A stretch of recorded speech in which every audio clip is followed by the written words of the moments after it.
एक लड़की प्यार के नाम से क्यों डरती थी शबनम पार्ट 2। आगे उस लड़के का हश्र क्या होगा यह मैं अच्छी तरह समझ सकती थी, इसीलिए शबनम को और न छेड़ते हुए मैं मुस्कुराती हुई अपने कमरे में चली गई। उस दिन के बाद 2-3 बार और भी मैंने उस लड़के को शबनम से बातें करते देखा और हमेशा शबनम उसे झिड़कती हुई दिखी।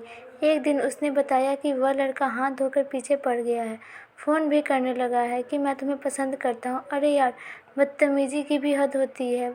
घाव पर मरहम क्या लगाया, वह तो हाथ पकड़ने पर आदम हो गया। मुझे बहुत गुस्सा आ रहा है, क्या करूँ? तो इसमें बुराई क्या है यार, वह तुझे इतना चाहता है, देखने में भी हैंडसम है, अच्छा कमाता है, घर परिवार भी अच्छा है। तूने ही तो बताया था। तो तू मना क्यों कर रही है? क्या कोई और है तेरी ज़िंदगी में? मैंने पूछा। नहीं, कोई और नहीं, और ज़रूरत भी नहीं है मुझे। और वह जैसा भी है उससे मुझे क्या लेना देना। आज पीछे पड़ा है तो हो सकता है कल देखना भी ना चाहे, अजनबी बन जाए, हज़ारों कमियां निकाले मुझ में। इतना ही अच्छा है तो ढूंढ लेना कोई और अच्छी लड़की। मैंने क्या मना किया है? मैं क्यों अपनी खुशियाँ किसी और के आसरे छोड़ूं? जैसे भी हूँ ठीक हो, कहते हुए उसकी आंखें नम हो गई। शबनम, प्यार बहुत खूबसूरत होता है। वह वीरान ज़िंदगी में खुशियों को की बहार लेकर आता है। किसी से हो जाए तो सूरत उम्र जाति कुछ नहीं देखता। इंसान इस प्यार को पाने के लिए हर कुर्बानी देने को तैयार रहता है। मैंने समझाना चाहा पर वह करती हुई बोली, बहुत देखे हैं प्यार करने वाले, इन झमेलों से मुझे दूर सही, और अपने कमरे में चली गई। अगले दिन वह लड़का मुझे हॉस्टल के गेट पर मिल गया। मुझसे विनती करता हुआ बोला, प्लीज़ नेहा जी, आप ही समझाओ ना शबनम जी को, वे मुझसे मिलना नहीं चाहती। तुम प्यार करते हो उससे? मैंने सीधा प्रश्न किया तो चकित नज़रों से उसने मेरी तरफ देखा और फिर सिर हिलाता हुआ बोला, बहुत ज़्यादा। ज़िंदगी में पहली दफ़ा ऐसी लड़की देखी है, खुद पर निर्भर, दूसरों के लिए लड़ने वाली, आत्मविश्वास से भरपूर। उसने मुझे जीना सिखाया, मुश्किलों से हार मानने के बजाय लड़ने का जज्बा पैदा किया है। मैंने तो औरतों को सिर्फ पति के इशारे पर चलते देखा, रोते सुबकते और घरेलू काम करते देखा था, पर वह बहुत अलग है। जितना ही उसे देखता हूँ उसे पाने की तमन्ना बढ़ती जाती है। प्लीज़ आप मेरी मदद करें, मेरे मन की बात उस तक पहुँचा दें। मैं कोशिश करती हूँ। मैंने ऐसा कहा तो उसके चेहरे पर खुशी की लहर दौड़ गई। मुझे नमस्ते कहकर वह चला गया। रात को मैं फिर से शबनम के कमरे में दाखिल हुई। वह अकेली थी। आज वह गेट पर मिला था। मैंने कहा, जानती हूँ मुझे बाहर बुला रहा था, लेकिन मैं नहीं गई। मैंने उसे कुरेदा, तू प्यार से भाग क्यों रही है? जानती है प्यार हर दर्द मिटा देता है। वह हंसी। प्यार दर्द मिटाता नहीं, जख्म पैदा करता है। बहुत स्वार्थी होता है प्यार।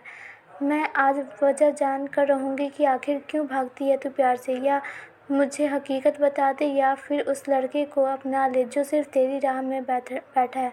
मैंने भी देखी थी किसी की राह उसने। कहते हुए अचानक उसकी आंखें नम हो गई। मैंने प्यार से उसका माथा सहलाते हुए कहा, शबनम, अपने दिल का दर्द बाहर निकाल, तू तभी खुश रह सकेगी।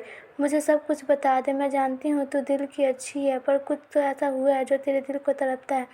यह पीड़ा तुझे सामान्य नहीं रहने देगा। तेरे चेहरे की व्यवहार में झलकता है। यकीन रख, तू जो भी बताएगी वह सिर्फ मुझ तक ही रहेगा, पर मुझसे कुछ मत छिपा। किसी ने चोट पहुंचाई है तुझे? वह थोड़ी नॉर्मल हुई तो बिस्तर पर पीठ टिकाकर बैठ गई और कहने लगी, नेहा, 4 साल पहले तक मैं भी एक ऐसी लड़की थी जिसका दिल किसी के लिए धड़कता था। मैं भी प्यार को बहुत खूबसूरत मानती थी। मेरी भी तमन्ना थी, अपने सपने थे। दूसरों से प्रेम से बात करने, मिलकर रहना अच्छा लगता था। मेरे साथ ही घर बसाना चाहता है। हमारी जोड़ी कॉलेज में भी मशहूर थी, पर वक्त की चोट ने उसकी असलियत मेरे सामने लाकर खड़ी रख दी। एक दिन मैंने देखा कि मेरी बाह और पीठ पर सफ़ेद निशान हो गए। मैं घबरा गई, डॉक्टरों के चक्कर लगाने लगी, और पर दाग बढ़ते ही गए। जब मैं यह बात राज के सामने खोला तो उसके चेहरे के भाव ही बदल गए, और 2-4 दिन के अंदर ही उसका व्यवहार भी बदलने लगा, और अब वह मुझसे दूर रहने लगा। हालांकि मेरे कहने पर वह मेरे साथ डॉक्टर के यहाँ भी गया, पर कुछ अनमना सा रहता। धीरे धीरे वह मिलने से भी कतराने लगा। उधर हमारी पढ़ाई पूरी हो गई और पापा को मेरी शादी की फिक्र होने लगी। मैंने विक्रम से इस बारे की चर्चा की तो वह शादी से बिल्कुल मुकर गया। मैं तड़प उठी, उसके आगे रोई, गिड़गिड़ाई, पर सिर्फ उस सफ़ेद दाग की वजह से वह मुझसे जुड़ने को तैयार नहीं हुआ। कहते हुए उसने अपनी कुर्ते की बाजू ऊपर उठाई। उसकी बाहों और कई जगह सफ़ेद दाग थे। शून्य की तरफ देखते हुए वो बोली, मैं आज उसे भुला नहीं सकी, पर कहाँ जानती थी कि उसका प्यार सिर्फ मेरे शरीर से जुड़ा है। शरीर में दोष उत्पन्न हुआ तो उसने राहें बदल ली। किसी और से शादी कर ली। तभी मैंने समझा कितना स्वार्थी, कितना संकीर्ण होता है यह प्यार। मैंने तो विक्रम की शक्ल नहीं देखी थी।